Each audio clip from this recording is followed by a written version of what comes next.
Hechos 24, ¿lo tiene, hermano? Amén. Y vamos a leer el verso número 24 en adelante. Dice: algunos días después, viniendo Félix con Drusila su mujer, que era judía, llamó a Pablo y le oyó acerca de la fe en Jesucristo. Pero al disertar Pablo acerca de la justicia, del dominio propio y del juicio venidero, Félix se espantó y dijo: ahora vete, pero cuando tenga oportunidad te llamaré. Verso 26. Esperaba también con esto que Pablo le diera dinero para que le soltase, por lo cual muchas veces lo hacía venir y hablaba con él. Pero al cabo de 2 años recibió Félix por sucesor a Porcio Festo, y queriendo Félix congraciarse con los judíos, dejó preso a Pablo.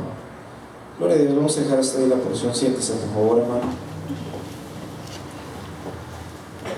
Bueno, esta es una porción bien interesante, porque en esta porción se habla acerca de el encarcelamiento del apóstol Pablo, que pues en esos litigios que hubo, en esos juicios que se le pusieron a Pablo, pues irían, hermano, a parar, hermano, hasta la presencia del mismo emperador.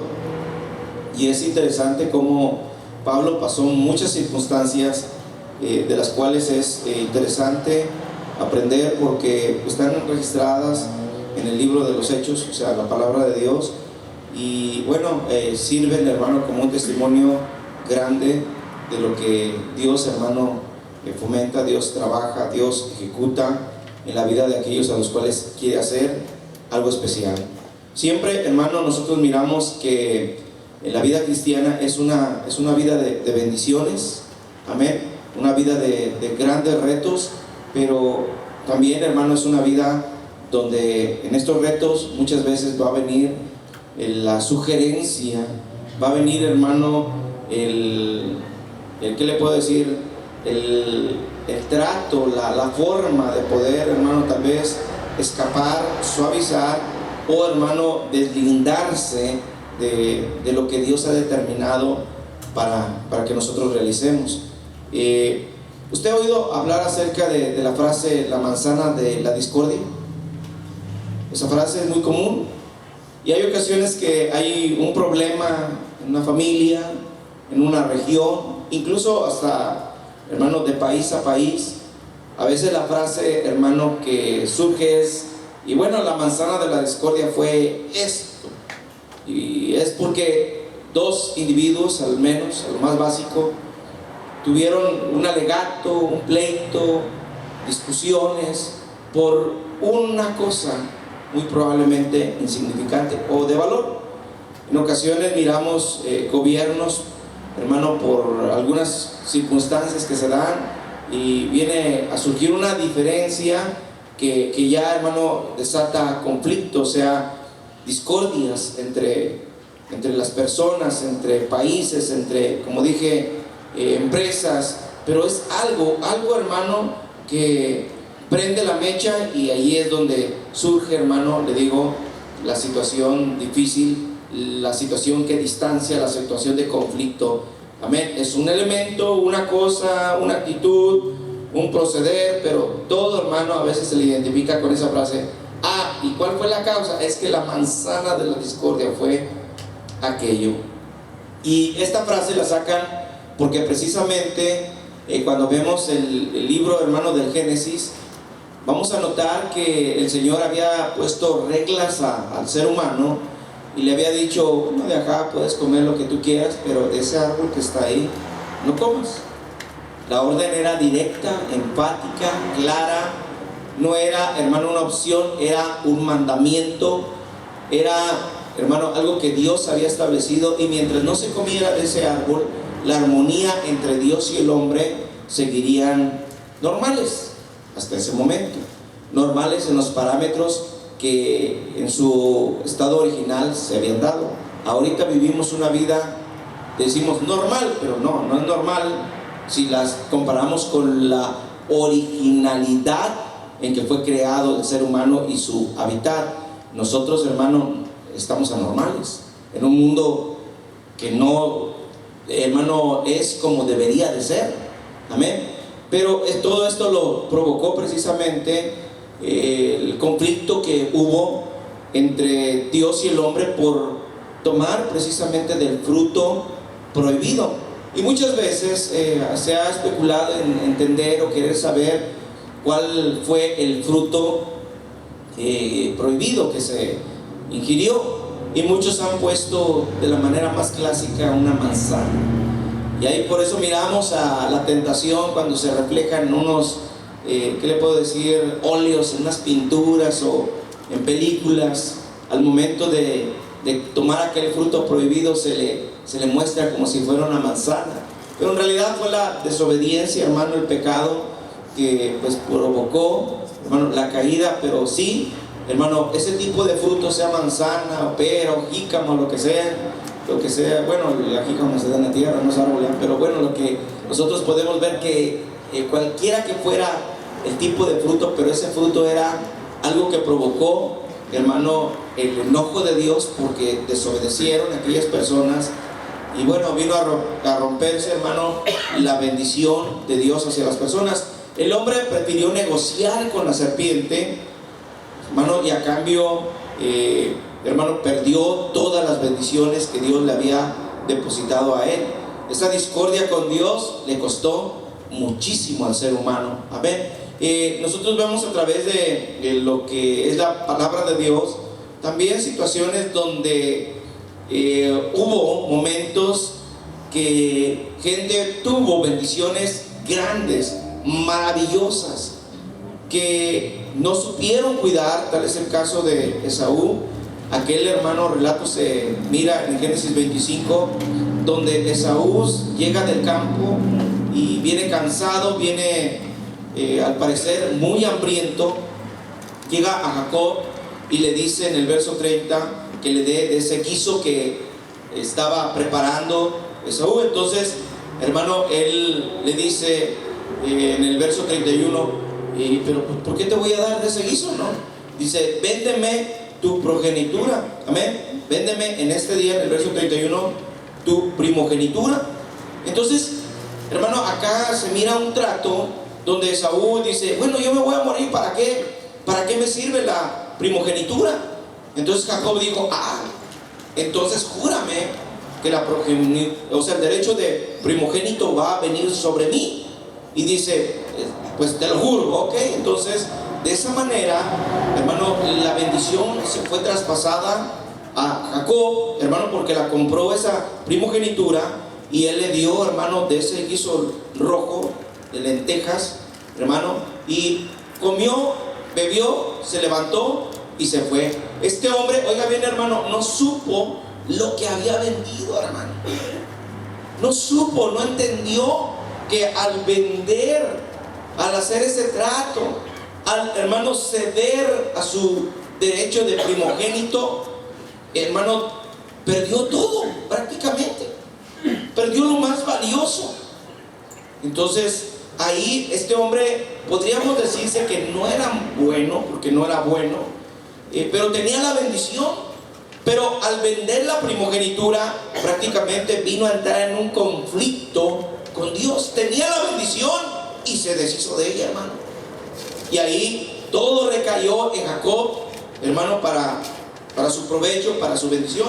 Uno mira también, oiga bien, hermano, en el libro de los Hechos, capítulo 8, se lee también, hermano, la situación que se mira en el evangelismo que se está dando cuando Simón el mago ve que los discípulos o los apóstoles llegan a Samaria e imponen las manos sobre las personas, y hay la manifestación del Espíritu Santo. Cuando Simón el mago, así se le conoce, miró en versos atrás, hermano, como Felipe el evangelista había llegado a la ciudad y Dios hacía maravillas, hermano, milagros, portentos por la persona de Felipe. Este hombre estaba atónito, pero mirar que cuando llegaron los apóstoles se otorgaba, también se ministraba el poder del Espíritu, se daba al Espíritu esa esencia tan preciosa. Entonces la gente, hermano, lógico, caminaba o corría raudales, hermano, por las calles o en busca de esas bendiciones. Entonces Simón, hermano, vio que por la imposición de manos, hermano, se daba el Espíritu, dice en el verso 18, y llega, hermano, y les ofrece dinero. Llega con Pedro, le ofrece dinero y le dice: dame también a mí de este poder, para que cualquiera a quien yo impusiera las manos reciba el Espíritu Santo. Este tipo pensó que las cosas espirituales se compran con dinero. Y así hay mucha gente que quiere comprar cosas espirituales con dinero. Yo sé que, hermano, lo financiero es parte de la Biblia, pero en realidad, hermano, cuando uno mira la esencia de los bienes espirituales, lo que es, hermano, lo inmaterial, lo que es la unción, la gracia, la salvación de Dios y estas virtudes, hermano, que uno puede destacar en la palabra, uno entiende que estas no se dan por dinero, estas son dadas de gracia. Pero osar comprar algo espiritual, como estas virtudes que hemos mencionado, hermano, es una ofensa a Dios. Es algo, hermano, que degrada, hermano, el corazón, porque trata de obtener algo de una manera no correcta. Es arbitrario delante de Dios tratar, hermano, de comprarle o sobornarle. Cuando nosotros vemos esta, hermano, porción de la Escritura, vamos a ver cómo el apóstol Pedro inmediatamente reaccionó y le dijo: tu dinero perezca contigo, porque has pensado que el don de Dios se obtiene con dinero. Nosotros damos, hermano, a la obra de Dios, eso es correcto, y muchos en la obra, en la Biblia, hermano, aportaron para la obra de Dios, es correcto, es bueno, pero osar, como dije, tratar de, con esa actitud o con ese dinero, obtener una bendición, hermano, espiritual, más allá de lo que está establecido, entonces lo único que va a contraer, hermano, es una maldición, probablemente. Hoy, en la actualidad, mucha gente vende bendiciones desde los púlpitos, vende bendiciones, hermano, ofrece, hermano, los beneficios de la cruz, los beneficios de la sanación, de la gracia, del don del Espíritu, hermano, pero anteponen que tienes que despojarte a veces de valores económicos. ¿Sabe, hermano? Si usted quiere darle algo a Dios, dele su corazón, dele su obediencia. Usted no puede comprar a Dios, pero Dios, hermano, sepa que en su palabra dice que Él ha comprado al pecador. Para sí, el pecador no puede comprar a Dios, pero Dios sí puede comprar al pecador con su sangre preciosa, hermano. Amén. Nosotros vamos a notar entonces como Pedro le dice, enfático, claro, hermano, tajante: tu dinero perezca contigo, porque has pensado que el don de Dios se obtiene con dinero. Uno mira la porción esta que acabamos de leer de Félix, Drusila, hermano, cómo llegan ante el apóstol y, hermano, llegan a escuchar su prédica, en lo que leímos de Hechos capítulo 24, verso 24.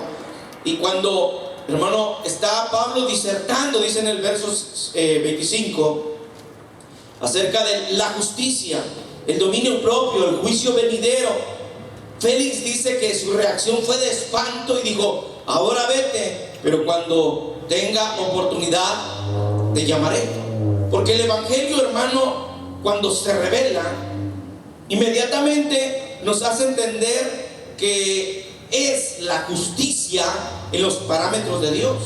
Y aunque este era una persona, hermano, dedicada a servir al orden, a la justicia del imperio, pero no se comparaba de ninguna forma, en ninguna manera, a la justicia que, hermano, el apóstol Pablo estaba mencionando. Era una justicia más alta, más sublime, una justicia perfecta y no mediocre, abusiva, como la tenía, hermano, el imperio romano en ese entonces. Entonces Pablo también, la área que cubrió fue del dominio propio. Entonces no es algo fácil a veces notar cómo es una de las deficiencias del ser humano, esto del dominarse a sí mismo. Usualmente el pecado es lo que domina la intención, hermano, en la actitud de la persona, la mente, el corazón de la gente no está en sus manos, su dominio no está en sus manos. hermano, su control no está en sus manos, está en las manos de la pecaminosidad. El dominarse a sí mismo incluye el decirle al pecado no, y eso es sumamente difícil. Cuando uno mira acerca del juicio venidero, nosotros notamos que Pablo estaba ante un juez, ante una persona que podríamos decir tenía mucha autoridad, como Félix. Y sí, hermano, él tenía que ser juzgado ante el emperador, por esto que él mismo, hermano, por ser ciudadano romano, él apeló a que fuese juzgado por César. Pero, hermano, lo que Pablo habló acá, hermano, fue del juicio venidero, no ante cualquier tipo, no ante, posiblemente usted puede decir, pero era César. Bueno, póngalo así, ante el más ilustre, el más grande de los hombres que esté aquí en esta tierra. No, hermano, este es chiquito en comparación, hermano, al que ha de juzgar a cada alma, a cada persona. El juicio venidero, hermano, está en la mano del Creador. Y cuando usted oyó, hermano, en la literatura, que al expresar Pablo eso, Félix se espantó y dijo: ahora vete, pero cuando tenga oportunidad te llamaré. Enseguida viene la frase, hermano, que más me llamó la atención, puesto que el plan de Dios se le presentó a Félix, pero él no quería el plan de Dios. Aparentemente trató de digerirlo, trató de escuchar, pero no fue, hermano, una persona que se determinó a aceptar, a buscar de Dios. Por eso, hermano, dice la escritura en el verso 26 que esperaba, hermano, también con eso de hacer, traer, llevar a Pablo en diferentes ocasiones para dialogar con él. Dice, esperaba con eso que Pablo le diera dinero para que le soltase. En otras palabras, hermano, esto del soborno y de la mordida desde acá se manifestaba. Acá se estaba viendo, mi hermano, a un influyente hombre pidiéndole, hermano, una mordida, pidiéndole dinero, y a cambio de ese dinero te suelto, ciudadano romano Pablo. Pero note que el apóstol nunca le dio ni un céntimo, hermano. Nunca le dio, nunca se dio, hermano, a su posición y a su moral.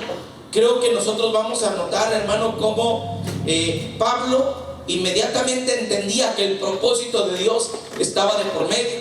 Bien podría haber pasado, mi hermano, algún tipo de mensaje a todos los discípulos, a todas las iglesias donde él había, hermano, dado la palabra, y muy probablemente las iglesias hubieran contado un buen monto de dinero para llevarlo a Félix y decir, bueno, ¿qué es lo que se debe de multa por el apóstol? Y hermano, depositar en las manos de estas personas, hermano, la multa o, hermano, la mordida que se estaba tratando de sacar. Amén. Pero Pablo, hermano, entendía que ese no era el propósito por lo cual él estaba ahí. Dios, hermano, le había dicho claramente que tenía que ir ante César. Amén. Y él, o sea, el apóstol no negociaría con los planes y propósitos de Dios. Él no se metería en problemas con Dios. Hermano, evitar el proceso que Dios ha determinado para nosotros es tratar, hermano, de negociar con lo que no es de Dios para evitar un conflicto con el Creador. Hermano, se necesita entender que nosotros debemos de ajustarnos a lo que Él ha determinado para cada uno de nosotros. Si nosotros no aceptamos eso, entonces el problema no será con el mundo, el problema será más enorme, será con Dios. Usted, hermano, prefiere tener problemas, hermano, con el hombre o tener problemas con Dios. Escoja usted. Pero cuando nosotros, hermano, no nos sujetamos, no nos disponemos a lo que Dios ha determinado y negociamos, hermano, otra salida, hermano, no será con Dios. No será con Dios. Si Dios te ha dicho, tienes que pasar por eso, entonces pasemos. Tienes que ejercer esto en tu ministerio, tienes que sufrir esto en lo que Dios ha determinado para que tú, como hombre de Dios, como líder de Dios, hermano, lleves en tus lomos, hermano, así como Jesucristo tomó la cruz y soportó el dolor y llevó, mi hermano, nuestros pecados en esa cruz y murió por ti y por mí. Así también nosotros vamos a veces a vernos en la necesidad de llevar, hermano, la afrenta, la aflicción, y no podemos tirar la cruz a un lado, no podemos tirar los compromisos de Dios a un lado. Tenemos que entender que si hacemos eso, entonces entraremos en un conflicto con Dios. Como Jonás quiso tirar a un lado, hermano, su privilegio, quiso tomar, hermano, el llamado de Dios, la orden de Dios, y sencillamente no acatarla, y él trató de huir de Dios. Sin embargo, hermano, él entró en conflicto con Dios. En la desobediencia, hermano, es una discordia que se forma ante el Creador cuando nosotros no somos obedientes, cuando nosotros somos pecadores. Hermano, es discordia, es pleito, es problema que nosotros vamos a meternos con Dios. Es mejor ser obediente, ya sean las cosas pecaminosas, hermano. Enredarnos con ello será, hermano, un problema con Dios, créamelo. El que va a estar más interesado en tratar con nosotros y, hermano, llevarnos sencillamente ¿qué le puedo decir, hermano? A la disciplina, a aplicarla, va a ser Dios hacia nuestras vidas. Va a ser el primero, porque hay muchas cosas que tú puedes hacer de ofensa a tu vecino, a tu amigo, y no pasa nada. Pero cuando, hermano, se hace este tipo de actos, es Dios el que te cobra, mi hermano, lo que tú has hecho, la ofensa, el pecado. Cuando nosotros vemos, hermano, esto de Proverbios capítulo 23, verso 23, dice: compra la verdad y no la vendas. Nosotros, hermanos, debemos de atesorar la palabra de Dios y permanecer en sus parámetros, agarrar lo que la palabra nos recomienda. Y, hermano, al decir la frase compra la verdad y no la vendas, hermano, quiere decir que no la vendamos o que no cedamos ante la mentira por algún tipo de conveniencia. Hermano, no podemos ser sobornados, hermano. No podemos ser, hermano, ¿qué le puedo decir? Débiles ante la tentación, ante lo que se nos ofrezca, a cambio, hermano, que dejemos nuestra posición, hermano. Bien dice una de las escrituras también: las dádivas corrompen el alma y hacen entontecer al sabio. Si es cierto, hermano, muchos, hermano, de los ministerios en ocasiones pueden mirar entre las filas de los miembros a gente muy pudiente, gente que tiene, mi hermano, capacidades económicas muy fuertes, y en ocasiones los favores, hermano, que se reciben económicamente hablando de estos hermanos hacia la congregación hacen que el pastor muchas veces, hermano, ceda en algunas situaciones que de repente se dan.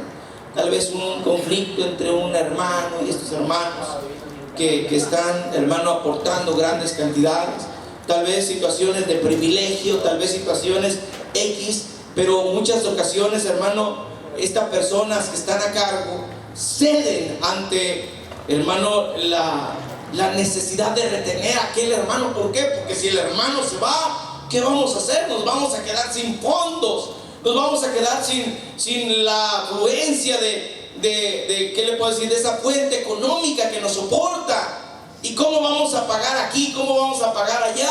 Entonces, hermano, prefieren muchas veces callarse la boca y dar el favor a aquel hermano que más aporta. Pero esto, hermano, no es correcto.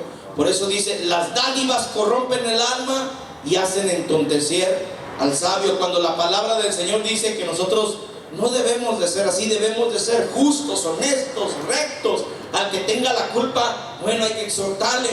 Al que tenga, mi hermano, ¿qué le puedo decir? El agravio sobre él, que haya sufrido el atropello, hay que motivarle, hay que, hermano, incentivarle, ¿me entiende? De cierta manera. Pero a la persona que ha cometido la infracción no se le puede dejar así, se le tiene que dar algún tipo de consejo, recomendación, pero hacerle entender: no hiciste bien, no es lo correcto, amén.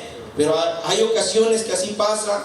Nosotros miramos, hermano, en 1 Corintios algo que Pablo, mi hermano, tenía. Le dije, no solamente en el libro de los Hechos, hay varias porciones que nos transmite la idea de cuánto él sufría por causa del evangelio. Pero él, hermano, a pesar de que podía haber a veces, hermano, ¿qué le puedo decir? Evitado cierto tipo de problemas, pero cuando se necesitaba de enfrentar la situación porque Dios lo había ordenado, hermano, él entendía que no era cualquier cosa, era glorioso el resultado que se debería, hermano, de esperar, y así lo fue. Note, 1 Corintios 9 dice, hermano, en el verso 15: pero yo de nada de esto me he aprovechado, ni tampoco he escrito esto para que se haga así conmigo, porque prefiero morir antes que nadie desvanezca esta mi gloria.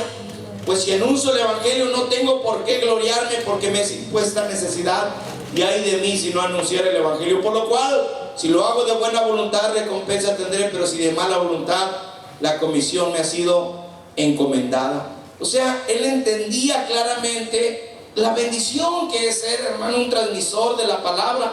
Y dice: yo he estado hasta este momento en situaciones muy difíciles y prefiero soportarlas, y prefiero seguir al lado del Señor siendo fiel, que negociar con el enemigo, que vender lo que el Señor me ha otorgado. No puedo negociar con el mundo, no puedo traficar con lo malo, no puedo lucrar con lo que se me ha dado. Prefiero morir antes que se desvanezca esta mi gloria.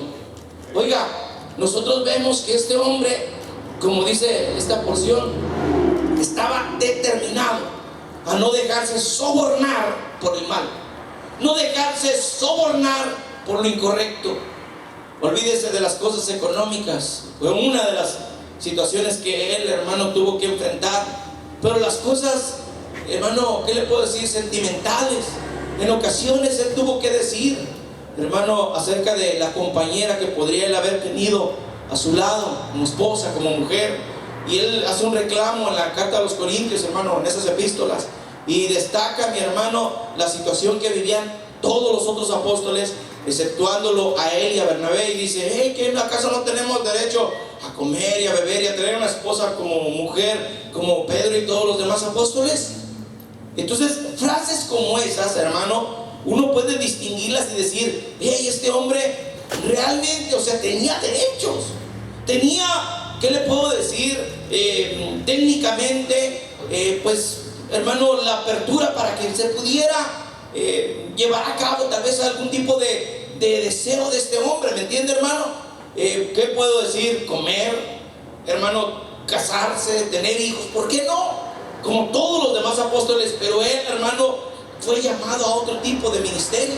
Él fue llamado, mi hermano, a predicar el evangelio. Él fue llamado a ser una de las columnas más especiales que Dios levantaría, hermano, entre el apostolado para la edificación de su iglesia. Y, hermano, él tenía y sabía y tenía la conciencia plena, hermano, que no sería tan efectivo, hermano, al lado de una mujer. Tenía, hermano, él que sacrificarse a sí mismo, amén, y sufrir cárceles, persecuciones, hambres, apedreadas, y arrastrar a una mujer consigo a esa vida. Él dijo: no, mejor yo le entro solo, hermano, pero no renunció. Dice: prefiero morir antes de que alguien desvanezca esta mi gloria. Y sí es cierto, hermano, ahí estaba hablándose acerca de fondos económicos, pero él dice: aún así, ni siquiera voy a tomar lo que me pertenece como derecho, como ministro. Prefiero morir antes que alguien empiece a criticarme, empiece a señalarme. Prefiero morir antes que alguien desvanezca esta mi gloria. Así que este hombre, hermano, era una persona que retenía la bendición. ¿Sabe por qué? Porque él entendía que no podía enfrentarse al Señor, no podía entrar en conflicto con el Creador. Si en una ocasión, hermano, orando, él decía: Señor, quítame de mí este aguijón, apártalo de mí este aguijón. Y una tercera oración: saca, quita, Señor, por favor, que ya no me abofetee más este emisario de Satanás, este aguijón en mi carne. Y el Señor le dijo: bueno, ¿qué te diré? No te lo quito. No te lo quito, porque mi poder se perfecciona en tu debilidad. no te lo quito. O sea, él trató de poner una situación delante de Dios que, hermano, en realidad le dolía. Sin embargo, el Señor dijo, no, si así es la cosa, hermano, Pablo dijo, entonces me voy a gozar en la tribulación, en la afrenta, en la necesidad, porque cuando soy débil, entonces soy fuerte. Hermano, pero trató de negociar de cierta manera, o de pedir a Dios, hermano, tómelo de esa forma, trate de mirarlo así, hermano, y decirle, Señor, sáname, Señor, quita esto que me está aconteciendo. Y hermano, el Señor le dijo, no. Pablo, ¿cómo reaccionó? Hubiera sido tal vez otro, como muchos, es que si Dios no te sana, entonces me voy de la iglesia. Pablo no reaccionó así, hermano. No fue su enfermedad la manzana de la discordia. Amén. No la puso como el punto de discordia, la situación de la discordia, hermano, el elemento de la discordia, como muchos, si no me das, Señor, ya dejo de ser cristiano, y se pone en pleito con Dios. No, este hombre dijo, hey, así es la cosa, prefiero morir antes que se desvanezca lo glorioso de caminar contigo, Padre. Un consejo, hermano, de Juan a las iglesias, hermano, en el Apocalipsis capítulo 3, dice en el verso 11, dice, aquí yo vengo pronto, retén lo que tienes para que ninguno tome tu corona. Tú ya tienes, hermano, algo especial que Dios te ha otorgado. Mira, hermano, retenga lo que tiene, manténgase en su posición. Usted tiene una corona reservada, usted tiene algo especial que Dios le otorgó.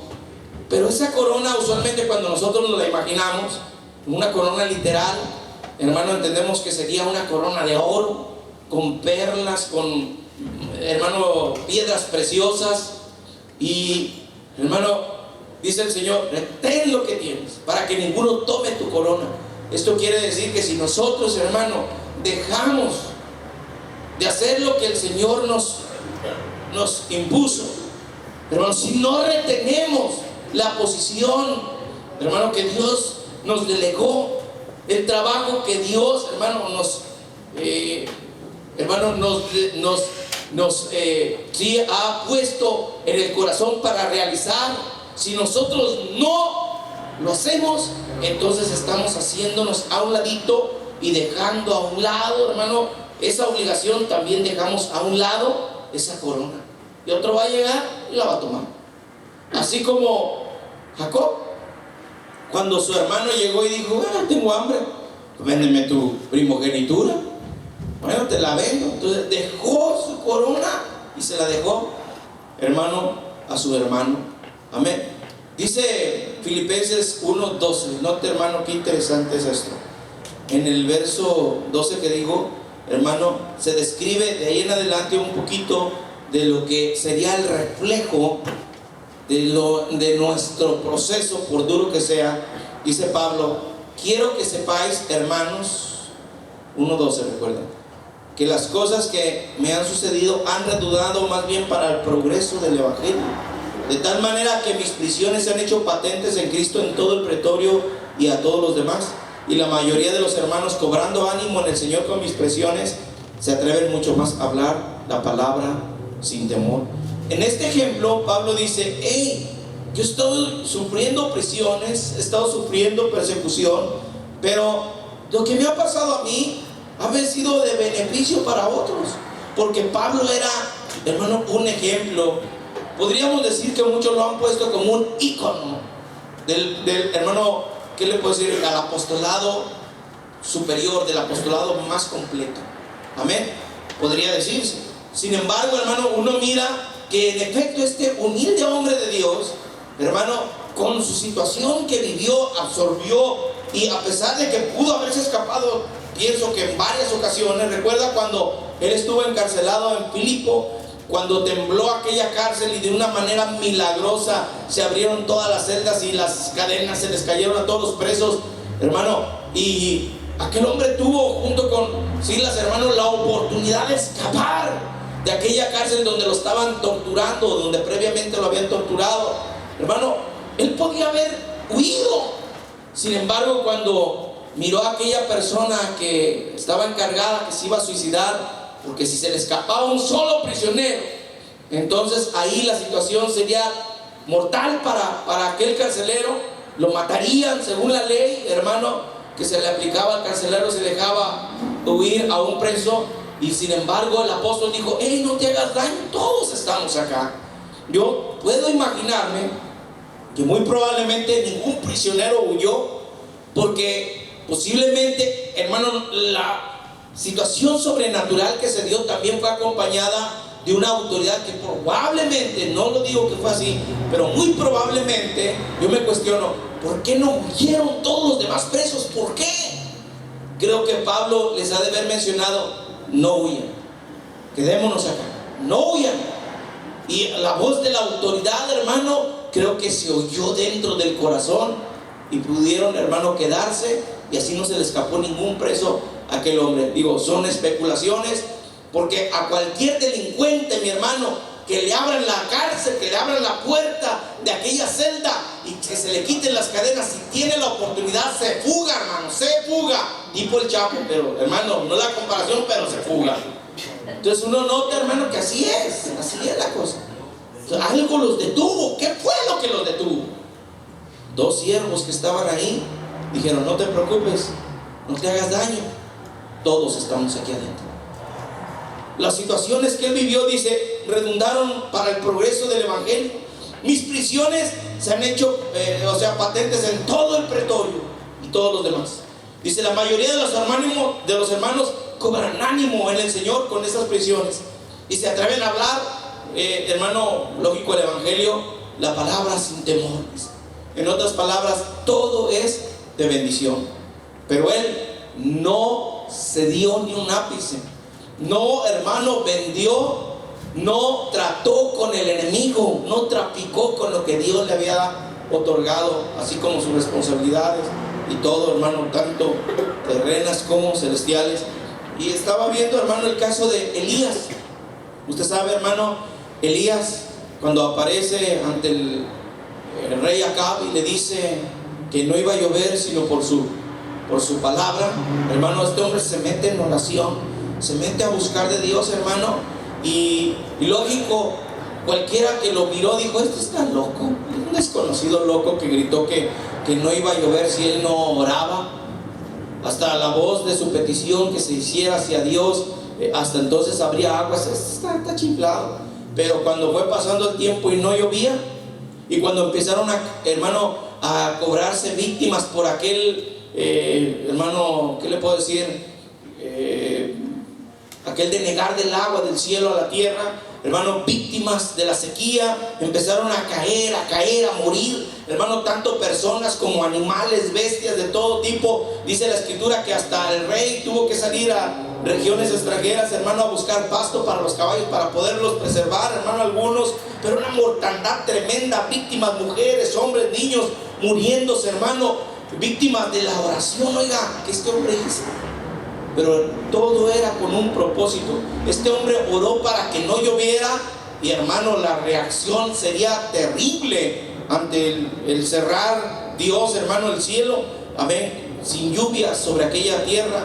Recuerda que la mujer viuda tenía unas palabras en su boca o en su pensar cuando miró lo último que le quedaba de harina para comer. Dijo: bueno, voy a hacer una tortita para mí, para mi hijo, y ya, como no hay más que comer, nos vamos a dejar morir. Ni modo, ¿qué más vamos a hacer? Yo creo que eso nos debe de enseñar que había mortandad, hermano, mortandad tanto de bestias como de personas. En aquel entonces la situación que estaba sufriéndose era el trabajo de Dios. Amén, hermano. Y es que en ocasiones nosotros, así como Pablo sufrió situaciones difíciles, vamos a enfrentar situaciones también difíciles. Amén. No va a ser como cuando Egipto, hermano, el oprimidor tenía subyugado a Israel, y Israel vivía en una región de aquella nación, en Egipto. Y Dios, hermano, mandaba tiniebla, mandaba plaga, contaminaba el agua, mi hermano, a transformarla en sangre. Y mandaba, mi hermano, ranas, y mandaba moscas, y mandaba un montón de cosas. Y la escritura dice: pero la región de Gosén, la región de los israelitas, ahí no pasaba nada. Murieron los primogénitos, pero en la región de los israelitas, ahí no pasaba nada. Y a veces nosotros decimos, hey, no me va a pasar nada, Dios está conmigo. No, puede ser que sí te pase, hermano. Puede ser que te pase las de Pablo, encarcelado, apedreado, con hambre, con necesidad, con derechos que él tenía que negarse. Hermano, tiene que pasar en ocasiones. Pero muchos dirían, bueno, hermano, si es así, entonces pues bye, ¿verdad? No, hermano, no es así la cosa. Hay que soportar, porque Dios no quiere, mi hermano, que nosotros hagamos tratos con el enemigo. Dios no quiere que entremos en discordia con él. Si Dios ha determinado que vas a tener un problema económico, mire, con paciencia, échele para adelante. Espere en Dios que el pancito ahí siempre va a estar. Amén. Si Dios ha determinado que va a tener algún tipo de enfermedad, hermano, mire, llévela suave, espere en Dios, que Dios lo sane. Y bueno, ahí sígale. Si Dios determina llevárselo, bueno, Dios determina. Tal vez te va a decir, qué pastor tan pésimo, ¿verdad? Qué crítico ese pastor, falto de fe. No, sí tengo fe. Pero tener fe no es decir, yo muevo montañas, mire, voy a mover esa montaña. Fe. Eso no es fe. Eso no es fe. Fe es cuando entiendes lo que Dios ha determinado para ti, hermano. Y si Dios te va a sanar, Dios te va a sanar. Y si Dios te va a proveer, Dios te va a proveer. Lo que sí entiendo, mi hermano, es de que Dios nunca defrauda a los suyos, hermano. Amén. Nunca. Y Dios no está interesado en hacerte millonario, hermano. ¿En qué te puedo decir, hermano? En sanar todas tus enfermedades. Son parte, a veces, de señales, hermano, que Dios otorga, pero no son, hermano, la regla de Dios. A veces concedernos todas esas cosas. No son. No es así, de esa manera. Dios lo que quiere es salvar tu alma del infierno. Dios lo que quiere, hermano, es hacerte que tú entres en el paraíso, en otro lugar especial. ¿Me entiende, hermano? Pero Dios es lo que quiere. Amén. Quiere toda tu vida para llevársela a la eternidad con Él. No está interesado, como dije, en hacerte millonario. No está interesado en colmarte de muchas cosas que como humano deseas. No, hermano. No, y a veces el hombre precisamente busca eso. La mujer aquella decía, hey, ¿qué voy a obtener comiendo de ese fruto, de ese árbol?